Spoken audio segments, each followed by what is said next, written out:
strano vedere uno stadio così, vero? Vuoto. Siamo abituati a vederlo solo quando è pieno, quando urla, quando spinge e quando sembra vivo. Ma la verità è che questo posto, come tante persone, vive soprattutto quando nessuno lo guarda. Perché fuori da qui ci sono milioni di uomini che fanno la stessa cosa. Vanno avanti in silenzio, senza far rumore. Uomini che lavorano, che tengono in piedi famiglie e che non si fermano mai, ma che dentro spesso stanno crollando. Viviamo in un'epoca in cui siamo sempre connessi, ma sempre più soli. Infatti, secondo l'Organizzazione Mondiale della Sanità, la depressione è una delle principali cause di sofferenza per gli uomini, che purtroppo parlano molto meno delle proprie emozioni rispetto alle donne e tendono a isolarsi di più nei momenti difficili. Questo silenzio ha conseguenze drammatiche.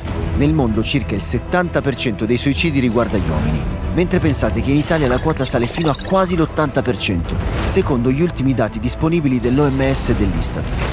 E allora mi sono fatto una domanda molto semplice. Com'è possibile che in un mondo così complicato una partita di calcio di 90 minuti riesce a farci sentire meno soli? Forse perché il calcio non è solo un gioco, è un posto. Un posto dove puoi urlare, piangere, emozionarti senza dover spiegare niente a nessuno. E oggi sono qui per raccontarvi 3 storie, 3 uomini, 3 vite diverse in giro per il mondo che grazie a questa maglia hanno trovato la loro felicità. Insieme alla Juventus abbiamo pubblicato un post su Instagram chiedendo ai tifosi di raccontarci la loro storia, di dirci se in un momento difficile della loro vita il calcio li avesse aiutati a non sentirsi soli. Sono arrivati centinaia di messaggi, storie intime, storie vere. Tra tutte, alcune però ci hanno colpito più delle altre e ci hanno portato a 3 uomini, 3 vite diverse, in 3 angoli del mondo, unite però da qualcosa di semplice ma incredibilmente potente. Questa maglia.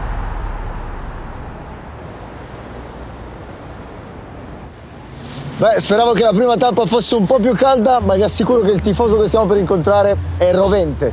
Sono un ultra bianco nero e amo soltanto di color. Lui è Ali, 41 anni, libanese, vive a Toronto da quando ne aveva 17. Copriti le orecchie, Giuseppe, coprile. Perché?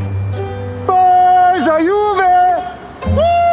Fino alla fine, forza Juve! È innamorato pazzo della Juve.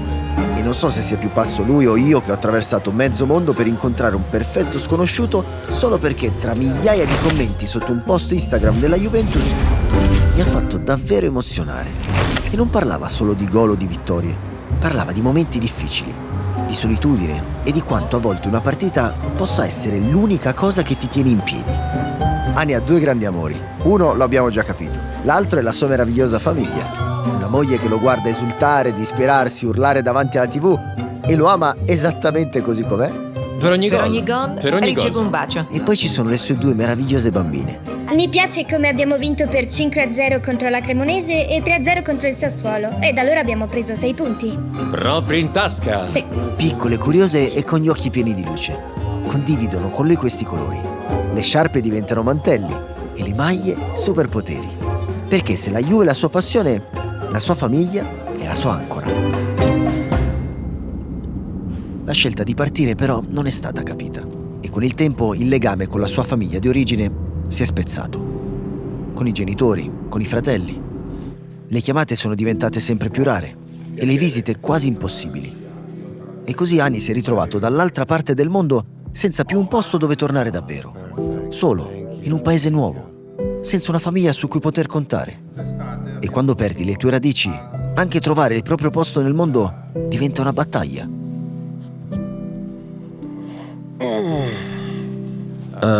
Vorrei, chiamare mia madre e mio padre, raccontargli le cose bellissime che sto vivendo con la famiglia, con le mie figlie, come stanno crescendo, i loro primi passi, cosa stanno facendo, come crescono, cosa fanno a scuola e i voti che prendono. Ma quando gli mandi quel messaggio e non ti torna indietro niente, ti senti un po' vuoto, in una parte del cuore che dovrebbe essere piena di amore, attenzioni e, di un po' di calore di famiglia. E quello ti costruisce dentro e ti dà fiducia in te stesso per uscire e andare fiero di avere un sostegno così forte. Ma siccome questo non c'è stato, cresci praticamente su fondamenta instabili. Quando hai qualcuno seduto accanto a te un fratello, tipo un tifoso della Juventus. Si crea quel legame che dovrebbe esserci sempre in famiglia. Però magari lo crei con un tifoso come te e quel legame diventa ancora più significativo, perché sai che c'è un vuoto e apprezzi la persona seduta accanto a te perché vuole ascoltarti. E magari ti ascolta perché vuole che tu ti apra con lui, così poi può aprirsi anche lui con te e raccontarti le sue esperienze e quello che sta passando. La mia famiglia in Libano, quando me ne sono andato, di fatto non esisteva più. Però io ho una famiglia che non avevo mai incontrato in vita mia, la Juventus. Io li conosco anche se loro non conoscono me, ma li incontro ogni sabato o domenica nel weekend di calcio. Li guardo per 90 minuti, mi rendono felice. A volte mi rendono triste, ma poi mi rendono di nuovo felice. Ed è questo che significa famiglia. Sono grato. Ma perché ami così tanto la Juve? Sai, forse c'è qualcosa che mi fa sentire simile alla storia della Juventus, perché nella storia della Juventus ci sono stati dei contrattempi, ma hanno sempre trovato la forza di tornare. Cosa vorresti che le persone capissero ascoltandoti? È ora che noi uomini usciamo dallo stigma degli uomini sono duri, gli uomini braccio e martello, gli uomini devono essere forti. Se cadi te lo scrolli di dosso e ti rialzi e continui a camminare. Essere vulnerabili non è debolezza. Oggi, anzi, dimostra forza e potere. È come riconquistare un po' di tutto questo parlandone. E condividendo queste storie puoi trovare qualcosa che ti unisca.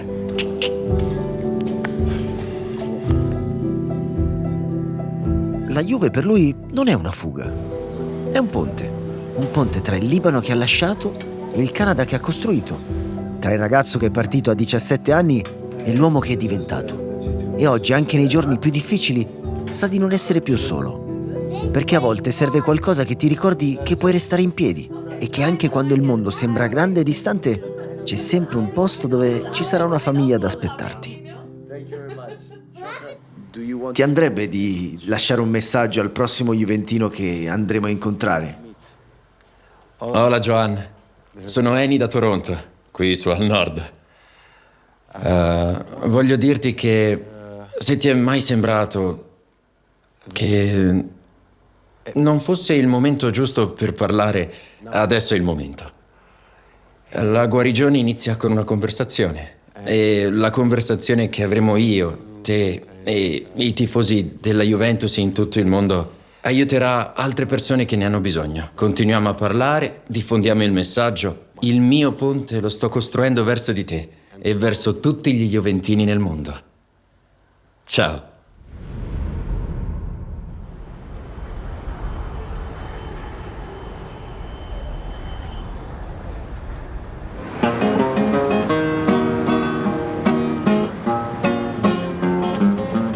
Nel cerro del Bacante está la tierra bonita, la tierra del Huila che me vio nacer. Benvenuti in Colombia. E così siamo scesi verso sud, molto più a sud, perché se esiste un posto al mondo capace di sciogliere anche il ghiaccio più duro, beh, è sicuramente la capitale mondiale della salsa. Noi siamo qui per incontrare Joan, colombiano doc, ma juventino nel DNA. Pensate che la sua storia è così emozionante che ha fatto il giro degli Juve Fan Club di tutto il Sud America fino ad arrivare a noi.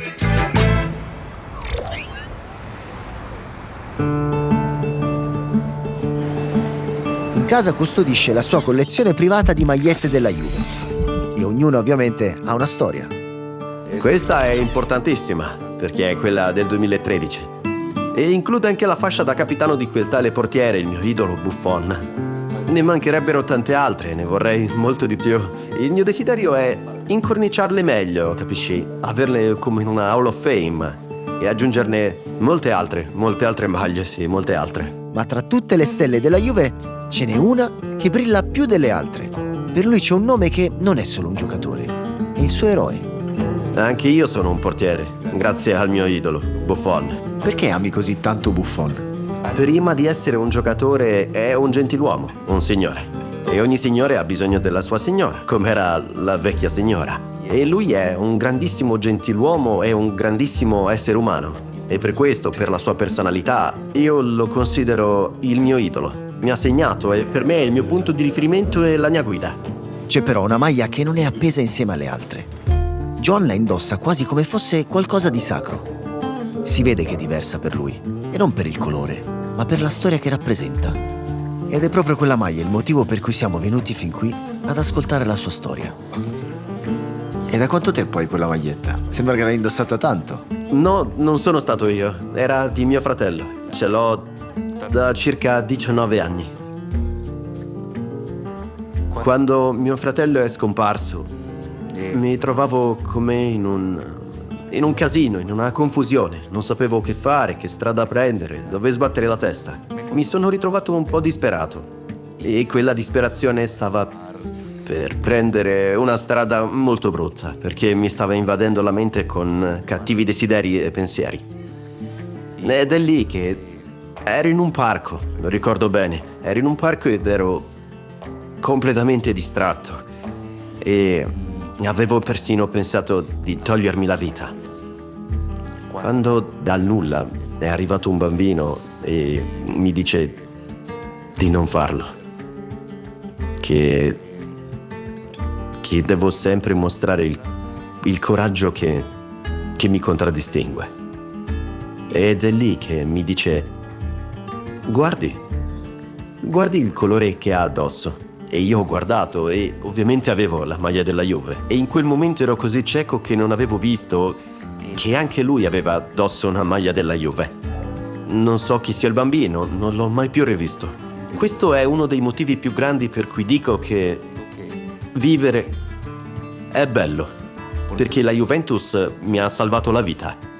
Ad oggi sono 8 anni che non so se mio fratello sia vivo o morto. Ed è complicato, perché non sai quando stai cenando, pranzando, facendo colazione. Non sai se lui lo stia facendo. E quando tu stai dormendo in un letto comodo, non sai se lui sia per terra. Quando piove, non sai se davvero lui si stia bagnando. Non sai niente, è un'incertezza enorme. Perché hai deciso di raccontare la tua storia al mondo intero? Guarda, ti dico una cosa. La salute mentale è un tema che non si può ignorare. Pensiamo che noi uomini siamo più forti mentalmente. E ti dico che non è così. Noi siamo un po' più deboli. E noi, a dire il vero, abbiamo forza fisica, ma mentalmente siamo un po' più fragili. E qualunque cosa ci colpisce e ci butta giù all'istante ci manda al tappeto. Oppure ci rifila un 3-0 in casa, che è terribile perdere in casa. Ed è lì che dobbiamo sempre ribaltare il risultato, nel modo migliore, cercando aiuto. Bisogna sempre cercare aiuto, non puoi chiuderti in quel tunnel, devi uscirne. Quando la vita mi sta distruggendo o mi sta crollando addosso, mi ricordo sempre il Forza Juve o il famosissimo fino alla fine. Ed è quello che mi tiene così, con grinta, come abbiamo sempre fatto. E grazie anche a questi colori Joan ha deciso di restare, resistere e forse aspettare. Aspettare un segnale, un motivo per non mollare. Perché sì, ci sono momenti in cui la vita si fa stretta, buia e silenziosa. E sembra non lasciare più spazio a niente. Eppure a volte basta un dettaglio. Una maglia, per esempio, con un nome stampato sulla schiena e 90 minuti che ti ricordano che il cuore batte ancora. E non è il calcio che salva, è quello che ti fa sentire, perché è la sensazione di non essere l'unico a lottare, di poter restare anche quando sarebbe più facile sparire e di appartenere a qualcosa di più grande anche del tuo dolore. Cali, bianco-nera, un solo sentimento, una sola passione. Forza la Juve! Juve! Storia di un grande amore!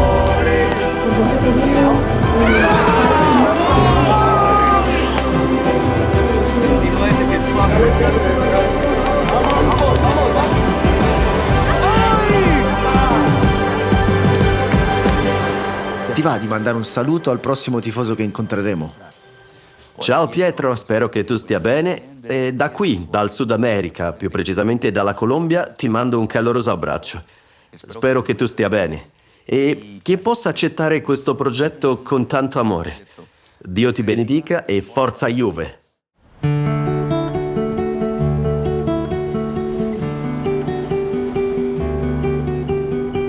L'ultima tappa di questo mini giro del mondo ci ha riportati in Italia, esattamente a Cattolica, per incontrare Pietro, grandissimo tifoso della Juve che grazie all'amore per questi colori ha vinto tante partite difficili.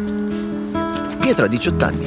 È nato con la sindrome di Crouzon, una condizione rara che fin da piccolo lo ha costretto a fare i conti con ospedali, operazioni e sguardi difficili da sostenere. Per lui crescere ha significato imparare presto cosa vuol dire lottare. E non solo contro una malattia, ma contro la paura, contro i momenti in cui ti senti osservato, giudicato e diverso. Eppure quando lo guardi oggi non vedi tutto questo peso. Vedi un ragazzo sereno, un sorriso leggero e la serenità di chi ha trasformato ogni passo difficile in un passo in avanti. Questa squadra qua è stata appunto 2016-2017. Forse la miglior formazione della Juve degli ultimi 10 anni. Anche 20. Anche 20? Anche 20, probabilmente.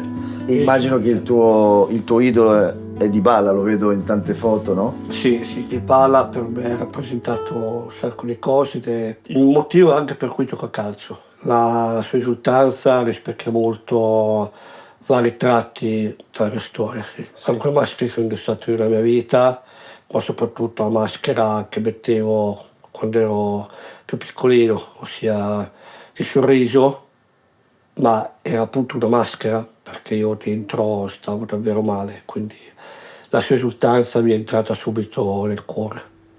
Con Pietro c'è feeling sin da subito. Accendiamo la play come se fossimo amici da sempre. La partita è, diciamo, equilibrata. Aspetta un attimo, la partita è lunga. L'hai superato la metà campo? No, sì, l'ho appena superata. Sì, vabbè, cazzo inizio. Ma il suo vero superpotere non è segnare alla play, è la memoria. Dal 2016 sa ogni risultato della Juventus, ogni partita, ogni gol, ogni piccolo dettaglio. Allora, Juve, Torino, stagione 2020-2021. 2021 in casa della Juve, quindi. Sì. 2-1 Juve, Bonucci, McKennie, Bonucci e per il Torino un culo. Vabbè, sei fortissimo. Empoli, Juventus, stagione 2023-24. Quindi a Empoli. Sì. Danilo Chiesa 2-0 Juve. Aspetta. Minuto? E prima del 25esimo? No. Sì. 24? Sì, 24. 24. E non è solo memoria, è appartenenza. È qualcosa che ti tiene agganciato alla vita. Ed è per questo che siamo qui. Non per raccontare una partita, ma per ascoltare la sua storia. Perché forse da qualche parte nel mondo qualcun altro sta cercando un motivo per resistere. E magari, ascoltando Pietro, capirà che il coraggio non è non cadere, è continuare a giocare. Ti hanno mai fatto sentire sbagliato o diverso?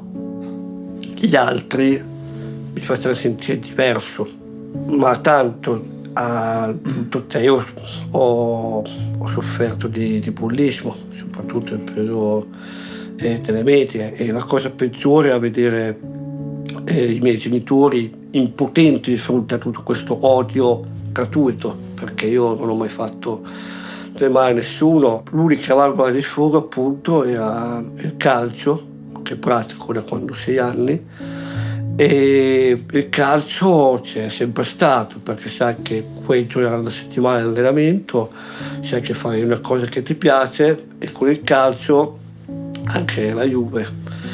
E io sono molto legato alla Juve appunto perché è l'unica cosa che c'è sempre stata nei momenti più bui. Lei comunque sa che il sabato o la domenica c'era sempre, la guardavi, stavi con il tuo babbo a guardarla e c'era, avevi qualcosa su cui riversare tutta la tua frustrazione che accumuli nel corso negli anni, un qualcosa in cui sperare, una luce. La Juve è stata la mia luce e poi mi ha trasmesso proprio il suo DNA, il motto fino alla fine. Io me lo sono proprio incarnato, perché io non ho mai mollato fino alla fine. Ci sono stati dei giorni che mi sporgevo dalla finestra del mio bagno e dicevo quanto c'è di altezza da qua al garage, saranno un po' 6 metri, non so. Se mi butto cosa succede?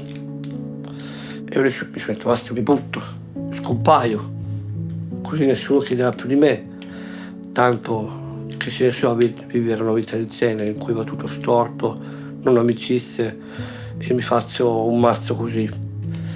Però mi sono detto scusa, così fai un torto ai tuoi genitori e ai tuoi familiari che hanno combattuto dal giorno zero con te, che non si sono mai arresi quando tu eri piccolo e non capivi niente. E io non posso dare della vita così, perché io sono forte.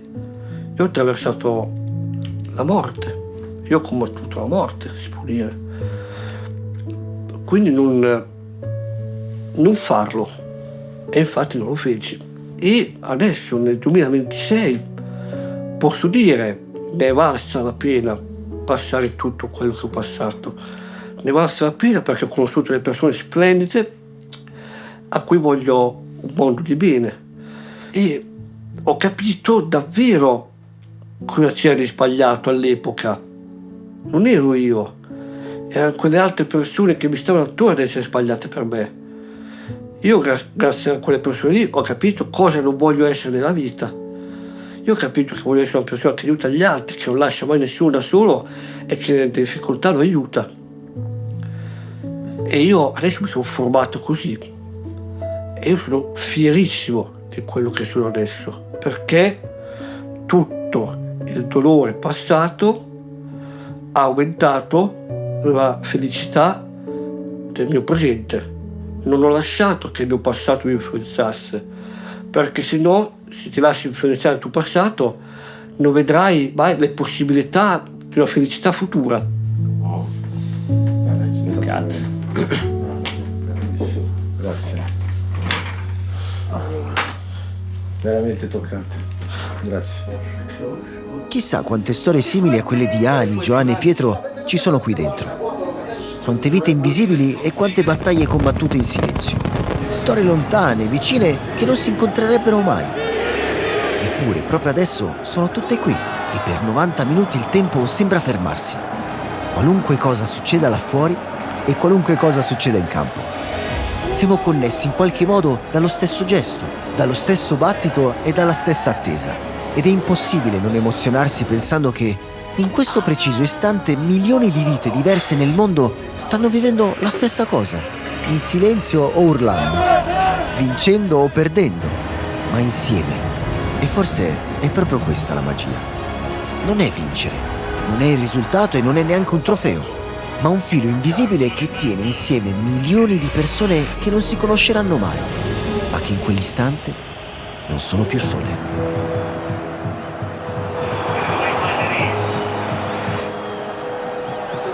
Passala, Jonathan David!